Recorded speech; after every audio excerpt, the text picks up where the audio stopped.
رمضان المبارک اللہ تبارک و تعالیٰ کے پسندیدہ ایام میں سے وہ خوبصورت ایام کا مجموعہ ہے جس میں اللہ اپنے بندوں پر زیادہ مہربانی فرماتا ہے۔ ہمارے ہاں بہت ساری چیزوں کو سن سن کے اور بہت سارے معاملات کو دیکھ دیکھ کے ہم سمجھتے ہیں کہ یہ روٹین کی بات ہے، ہر سال روزے آتے ہیں، ہر سال رکھنے ہوتے ہیں۔ چونکہ یہ بڑا عظمت اور قدر والا مہینہ ہے، لیکن چونکہ خود چل کے آتا ہے تو جو چیز خود چل کے آتی ہے اس کی کئی دفعہ قدر کمزور ہو جاتی ہے، لہذا ہم روٹین کے فضائل سنتے ہیں، روٹین میں اسے لیتے ہیں۔ میرے عزیز، ہماری محافل جب ہوتی ہیں نا، محافل، تو ان میں نقیب محفل ہوتا ہے، اسٹیج سیکرٹری بھی لوگ اس کو کہتے ہیں، اور بھی کئی ناموں سے پکارتے ہیں۔ وہ آنے والے شخصیت کا تعارف کراتا ہے، کہتا ہے کہ فلاں صاحب آنے والے ہیں، پھر یہ بھی کہتا ہے کہ وہ بڑے اچھے ہیں، بڑے خوبصورت بولتے ہیں، اب میں فلاں قاری صاحب کو دعوت دینے لگا ہوں۔ قاری صاحب جو ہیں وہ بڑی اچھی تلاوت کرتے ہیں، بڑی اچھی ان کی آواز ہے اور بڑا اچھا ان کا لہجہ ہے، وہ تعارف کرا رہا ہوتا ہے۔ پھر نعت خواں کے حوالے سے بھی اس طرح کے وہ تعریفی کلمات ادا کرتا ہے، لیکن لوگ بعض اوقات سمجھتے ہیں کہ ان بیچاروں کی ڈیوٹی ہے، انہوں نے یہ کام کرنا ہی ہے، ان کی ذمہ داری ہے۔ اور اسی طرح ہوتا بھی ایسے ہی ہے، ہماری محافل کے جو اکثر نقیب حضرات ہوتے ہیں ان کے جملے رٹے رٹائے ہوتے ہیں، وہ انہوں نے سب کو کہنے ہی ہوتے ہیں، وہ کہے جاتے ہیں۔ لیکن اگر کسی محفل کے اندر نقیب محفل کوئی بہت بڑا عالم ہو، بہت بڑا محدث ہو، شیخ الحدیث ہو، یا کسی خانقاہ کا کوئی صاحب تقوی صالح مسند نشین ہو، اگر وہ کھڑا ہو کے کہے کہ جناب آج میں آپ کو تعارف کرانے لگا ہوں، ایک بہت بڑے علامہ، ایک بہت بڑے صوفی آ رہے ہیں، پھر ہم سمجھ جائیں گے کہ جس کی ہمارے حضرت تعریف کر رہے ہیں وہ کوئی بڑا ہی اچھا آدمی ہے۔ پھر ہم سمجھیں گے نہیں، یہ روٹین کی گفتگو نہیں ہو رہی، یہ وہ رسم نہیں جو روز ادا ہوتی ہے، اس میں کچھ انفرادیت ہے، کچھ تخصیص ہے، کچھ اس کے اندر چیزیں زیادہ ہیں۔ وہ پھر انفرادی طور پر ہم تھوڑا سا اس کو زیادہ درجہ دیں گے، نہیں حضرت جی کہہ رہے تھے آج میں نے قبلہ سے سنا ہے، آج فلاں شیخ اور صوفی نے فلاں کی تعریف کی ہے تو بات کچھ زیادہ ہوگی۔ میرے بھائیوں، مثال دی ہے آپ کو سمجھانے کے لیے کہ رمضان المبارک وہ عزت اور عظمت والا مہینہ ہے جس کا تعارف کسی عام آدمی نے نہیں، رب کریم کے قرآن نے بیان فرمایا ہے اور میرے مصطفیٰ کریم کی زبان اطہر نے بیان فرمایا ہے۔ لیکن آنے سے پہلے بخاری مسلم میں حدیث ہے، حضرت سلمان فارسی رضی اللہ تعالیٰ عنہ کہتے ہیں رمضان شروع ہونے سے پہلے نبی پاک نے ہمیں مسجد میں بلایا اور خطبہ ارشاد فرمایا باقاعدہ، اور ارشاد فرمایا لوگو تم پر ایک مہینہ آنے والا ہے جس میں اللہ اپنے بندوں پر خاص قسم کی رحمتوں کا نزول فرماتا ہے۔ خود رسول پاک نے ہمیں کس قدر زیادہ اس مہینے کا اکرام کرنا ہے اور کس قدر زیادہ اس کو اہمیت دینی ہے اور کس قدر زیادہ ہمارے لیے وہ باعث عظمت ہے کہ جس مہینے کے فضائل خود رسول پاک علیہ السلام نے بیان فرمائے۔ اور نبی پاک صلی اللہ علیہ وسلم نے فرمایا کہ اس مہینے میں تم نفل پڑھو گے تو اللہ فرض کے برابر ثواب عطا فرمائے، اور فرض کا ثواب اللہ 70 گنا عطا فرمائے۔ کتنا؟ بولیے۔ اچھا ہوتا پتہ کیا ہے؟ ہمارے ہاں لوگوں کو پتہ چل جائے نا فلاں کاروبار آج کل زیادہ صحیح چل رہا ہے تو سارے لوگ وہی کاروبار شروع کر لیتے ہیں۔ سی این جی کچھ دنوں بڑی زبردست تجارت ہوتی تھی، تو میرا خیال ہے کہ ہر کلومیٹر پر الا ماشاءاللہ سی این جی نظر آتی تھی۔ اب لوگوں نے سمجھ لیا ہے کہ شاید کھانا کھانے کا لوگوں کا مزاج زیادہ ہے، تو ہم جس چوک میں کھڑے ہوتے ہیں، جس جگہ جاتے ہیں، وہاں لوگ سب سے پہلے بتاتے ہیں کہ یہاں فلاں ہوٹل بڑا معروف ہے، اس پہ آپ کو کھانا کھلائیں گے۔ تو اب ہر آدمی نے ہوٹل کھول لیا، بلکہ اللہ تعالیٰ معاف کرے، ہمارے ہاں تو تعلیم بڑی اچھی تجارت ہے۔ جب سے سرکاری اسکولوں کی حالت تھوڑی خراب ہوئی تو ہر بندے نے پرائیویٹ اسکول کھول لیا ہے، بہت بڑی تجارت ہے معاذ اللہ۔ میں کبھی کبھی پریشان ہو جاتا ہوں کہ وہ قوم کیسے آگے بڑھے گی جو تعلیم بیچتی ہے۔ اور اللہ تبارک و تعالیٰ مجھے معاف کرے تو ہمارے ہاں تو صحت کا شعبہ سب سے زیادہ تجارت کا حامل ہے کہ اگر کوئی آدمی اچھی انویسٹمنٹ کر کے کسی اچھی جگہ ہاسپٹل بنا کے کوئی 2-4 اسپیشلسٹ ڈاکٹر بنا لے تو پھر تو وہ بے شک جھاڑو کے ساتھ پیسے جمع کرے، مسئلہ ہی کوئی نہیں۔ ہم یہ کرتے ہیں کہ جو پتہ محسوس ہوتا ہے نا کہ اس جگہ مجھے رمق زیادہ نظر آ رہی ہے، تجارت میری زیادہ بڑھے گی، تو لوگ ادھر توجہ کر لیتے۔ او خدا کے بندو، صحابہ کا مزاج یہ تھا کہ جہاں انہیں پتہ چلتا تھا نا اس نیکی کا ثواب زیادہ ہے تو وہ بھاگ کر اس نیکی کی طرف توجہ کرتے تھے۔ آپ صحابہ کی سیرت کی کتابیں دیکھیے، حضرت انس بن مالک رضی اللہ تعالیٰ عنہ فرماتے ہیں جب نبی پاک علیہ السلام نے رمضان کی شان بیان کی تو صحابہ کا یہ مزاج بن گیا کہ وہ اپنے سارے کام رمضان سے پہلے سمیٹ لیتے تھے، رمضان شریف سے پہلے سارے کام سمیٹ لیتے، لینے دینے کے معاملات صاف کر لیتے، خریداری ہو جاتی، گھر کے اندر کوئی کام کرانا ہوتا تو وہ رمضان سے قبل کرا لیتے، یکم رمضان کو وہ مسجدوں میں ڈیرے لگا لیا کرتے تھے۔ وہ کہتے تھے نیکیاں جمع کرنے کے ایام ہیں، نیکیاں۔ دیکھیں نا، سب سے مصروف ترین زندگی ہمارے نبی پاک صلی اللہ علیہ وسلم کی زندگی ہے۔ 23 سالوں میں نبی پاک علیہ السلام نے 2300 سالوں سے بھی زیادہ کام کیا۔ بڑا مصروف وقت تھا حضور کا، بڑا مصروف۔ ہمارے یہاں نا، میں ایک جگہ پہ حاضر تھا تو ایک بزرگ تقریر فرما رہے تھے، وہ کہہ رہے تھے اب خانقاہوں میں جو اللہ اللہ ہو رہی ہے وہ چھوڑ کے باہر نکلو، اب میدان میں نکلنے کا دور ہے۔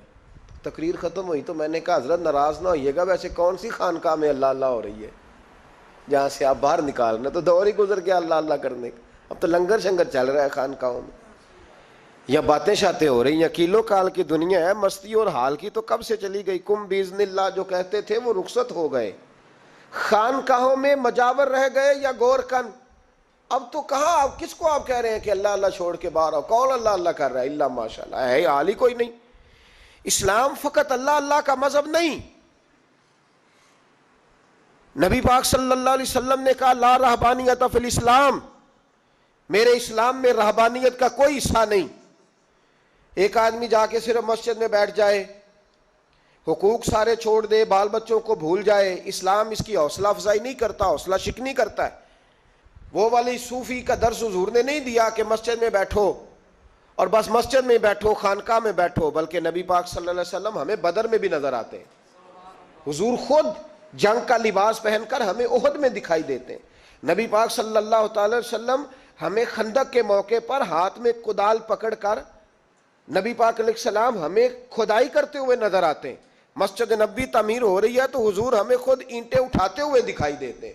سارے کام حضور نے کیے ہیں، لیکن میرے بھائی یہ یاد رکھو، اگر بدر میں جانا میرے نبی کی سنت ہے تو غار حرا میں چپ کر کے بیٹھ کے اللہ اللہ کرنا یہ بھی میرے نبی کی سنت ہے صلی اللہ تعالی علیہ وسلم۔ اگر احد میں، خندق میں، حنین میں، میدان میں رہنا حضور کا طریقہ ہے تو غار ثور میں 3 دن اللہ اللہ کرنا بھی نبی پاک کا ہی طریقہ ہے۔ اگر سارا دن تبلیغ کرنا حضور کا طریقہ مبارکہ ہے تو ساری رات مصلی پہ کھڑے رہنا، اور صحیح مسلم میں حضرت عائشہ فرماتی ہے کہ قدموں پہ ورم آ جانا یہ بھی تو میرے نبی کا طریقہ ہے نا۔ تو میرے بھائی اس کو کون اپنائے گا؟ مصروف ترین زندگی نبی پاک کی، اس کے باوجود اللہ کے رسول ہر سال 10 دن کا اعتکاف کرتے تھے، ہر سال۔ ایک سال جہاد پہ گئے تھے، اعتکاف نہیں ہو سکا، اگلے سال میرے نبی پاک نے 20 دنوں کا اعتکاف فرمایا، پچھلے 10 دن کا۔ میں نے ایک بزرگ کی تعریف کی، ایک اپنے بڑے پیارے میرے محبت والے دوست ہیں، ان کے سامنے میں نے کہا یار یہ بندہ بڑا 4 سال اعتکاف کرتا ہے، تو انہوں نے ترجمہ کر دیا میری بات کا، تھوڑی سی تشریح کر دی، کہنے لگے ماشاءاللہ فارغ ہو گئے، اب بچوں کی شادی ہو گئی، اب فارغ ہیں۔ تو میں نے کہا کہ آپ یہ کہنا چاہتے ہیں کہ جو فارغ ہوتا ہے وہ اعتکاف کرتا ہے؟ آپ یہ کہنا چاہ رہے ہیں؟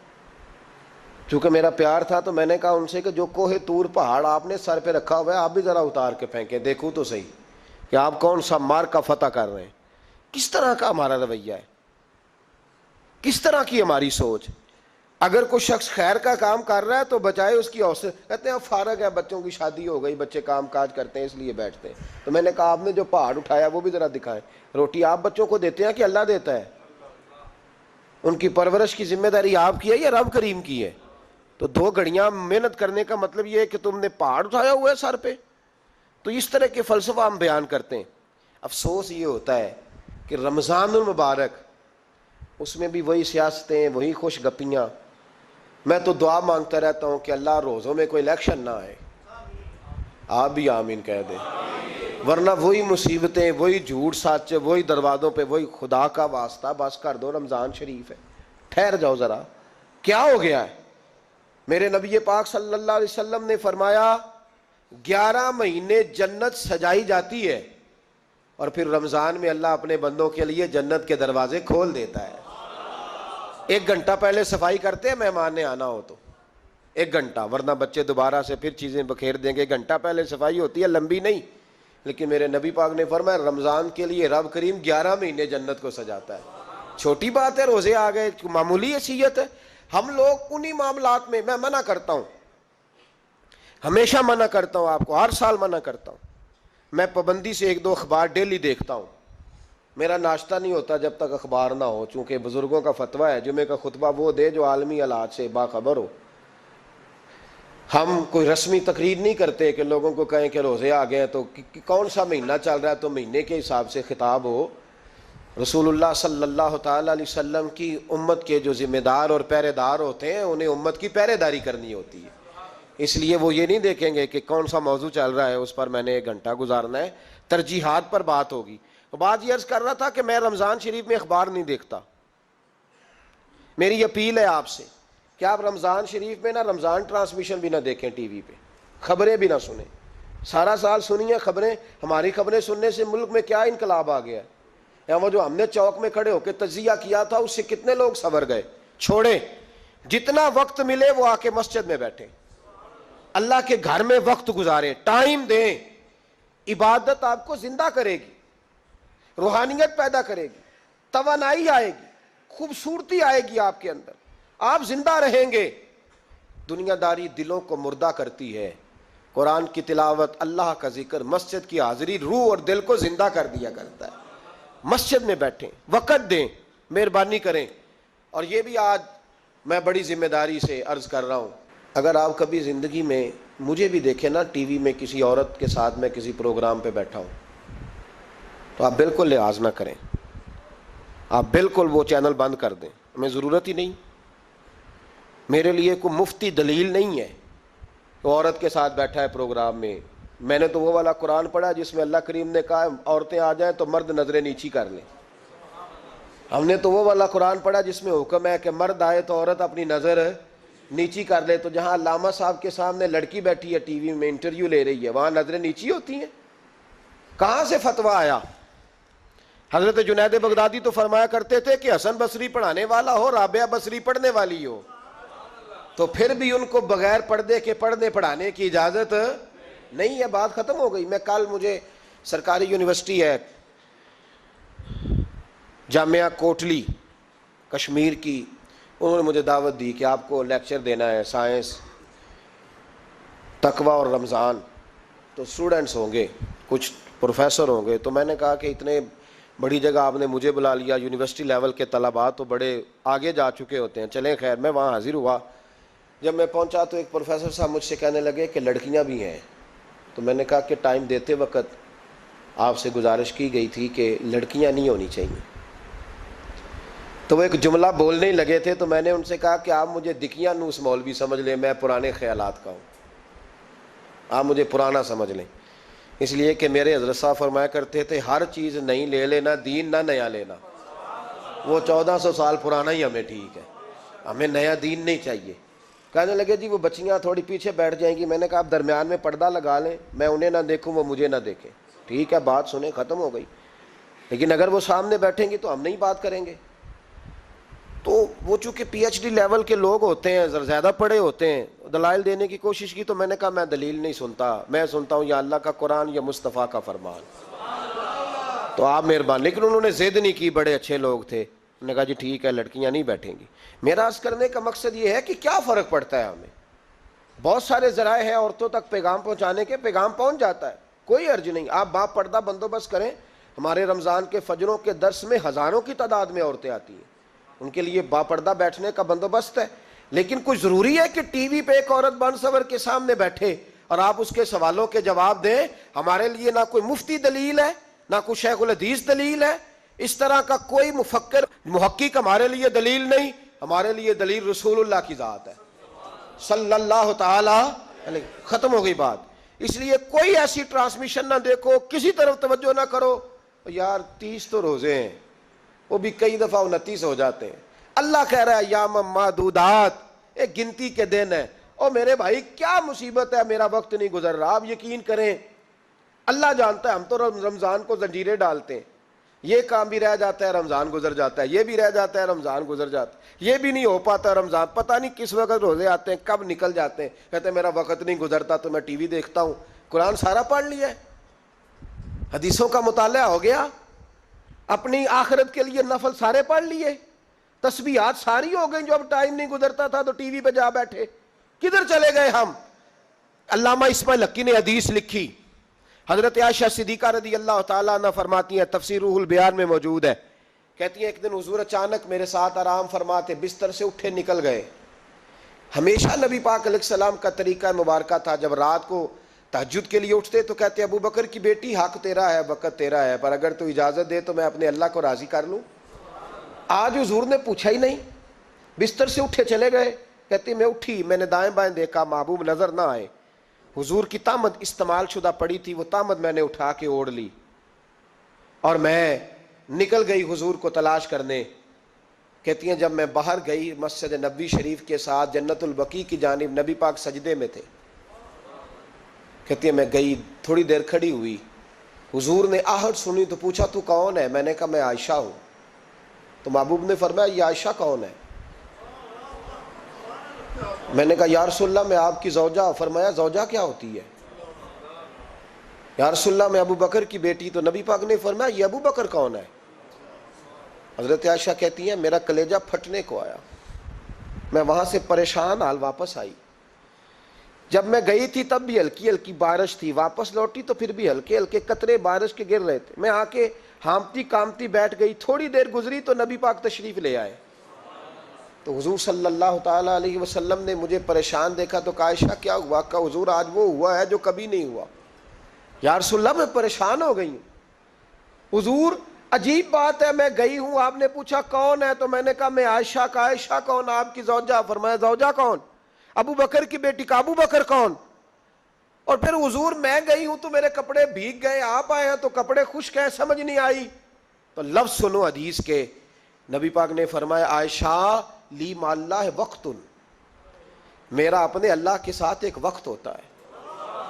کس کے ساتھ؟ آج میرا دوستوں کے ساتھ وقت ہے, آج میرا گھومنے کا وقت ہے, آج میرا خوش گپیوں کا وقت ہے, آج میرا سیاحت کا وقت ہے, آج میرا پکنک کا وقت ہے. میرے نبی پاک نے فرمایا لی مع اللہ وقت, عائشہ میرا اپنے اللہ کے ساتھ, میرا اپنے اللہ کے ساتھ ایک وقت ہوتا ہے. اس وقت نہ وہاں کوئی فرشتہ آ سکتا ہے, نہ کوئی نبی اور مرسل آ سکتا ہے. جب فرشتہ اور نبی نہیں آ سکتے تو عائشہ اور ابو بکر کیسے آ سکتے ہیں؟ تو کہا یا رسول اللہ پھر وہاں ہوتا کون ہے؟ تو حضور فرمانے لگے ایک میں ہوتا ہوں, دوسرا میرا رب ہوتا ہے, تیسرا کوئی موجود نہیں ہوتا. امت کو درس دیا ایک وقت 24 گھنٹوں میں ایسا لایا کر جس میں تو اپنے رب کو دکھڑے سنائے, جس میں تو دعائیں مانگے, جس میں تو عرض و نیاز کرے, جس میں تو اپنے گناہوں کی معافی چاہے. اعلیٰ حضرت کے والد گرامی سے کسی نے پوچھا, مولانا نقی علی خان صاحب سے, کہ حضرت جی فرعون 500 سال ہی حکومت کر گیا, 500 سال ہی حکومت کر گیا, اللہ کا مقابلہ کرنے والا پکا کافر بے ایمان. تو آپ فرمانے لگے ملا رومی کی وہ کتاب پڑھو مثنوی, جس میں انہوں نے لکھا ہے کہ جب ساری دنیا سو جاتی تھی تو فرعون اٹھ کے مصلے پہ بیٹھتا تھا, کہتا تھا یا اللہ معاف کر دے, رب تو ہی ہے, گناہگار بڑا ہوں پر مہربانی کر. روز معافیاں مانگتا تھا تو رب کریم کی قدرت نے مہلت دی کہ روز توبہ کرتا ہے, چلو ایک دن سچی بھی کاری جائے تو اچھا ہے. اللہ نے مہلت دی. اور میرے بھائی اگر تو روز رات مصلے پہ بیٹھے تو تجھے مہلت ملے, عذاب نہ آئے. اگر تو اپنے رب کے ساتھ تنہائی کرے تو اللہ تجھے مہلت دے, سزا نہ دے. لیکن ہم یہ وقت نکالتے ہی نہیں, اللہ کے ساتھ میت کا ہمارا مزاج ہی نہیں. ترمذی شریف میں نبی پاک علیہ السلام نے فرمایا دنیا داروں کو دکھڑے نہ سنایا کر, مالداروں کے سامنے رونے نہ رویا کر، یہ تجھے کیا دے سکتے ہیں؟ تو اٹھ کے جائے گا تو کہیں گے محنت کرتا نہیں، روز مانگنے آ جاتا ہے۔ دنیا داروں کو دکھڑے نہ سنا، فرمایا دکھ سنا تو اپنے رب کو سنا، اللہ والوں کو سنا، اللہ کے نبی کو سنا۔ اس سے مراد یہ سارے کہا دکھڑے اپنے رب کو سنا۔ اگر تو اپنے رب کو دکھڑے سنائے گا تو تھوڑی دیر ضرور ہوگی، لیکن ایک دن ایسا ضرور آئے گا، میرے مصطفیٰ کریم فرماتے ہیں رب تجھے دنیا سے بے نیاز کر کے مالا مال فرما دے گا۔ دھوکے کا مزاج نہ بنا، کینچی لے کے نہ گھوم کے کیسے جیب کاٹ سکتی، اللہ کو دکھڑے سنا۔ حضرت عائشہ عرض کرنے لگی حضور چلیں یہ تو سمجھ آ گئی، لیکن بارش مجھ پہ پڑی آپ پہ پڑی نہیں، تو کہا عائشہ تم نے اوڑا کیا تھا؟ کہا حضور آپ کی تامت، فرمایا بارش کوئی نہیں تھی، جب تو نے میری تامت لی تو خدا کی رحمتیں تم پر برسنے لگ گئی۔ تو حضور کے وجود سے لگی ہوئی چیز کوئی اوڑھ لے تو رحمت برستی ہے، تو میرے نبی کی مسجد چومنے سے کیوں رحمت نہیں برستی؟ جالی چومنے سے کیوں نہیں برستی؟ جہاں جہاں حضور رکے، جہاں جہاں نبی پاک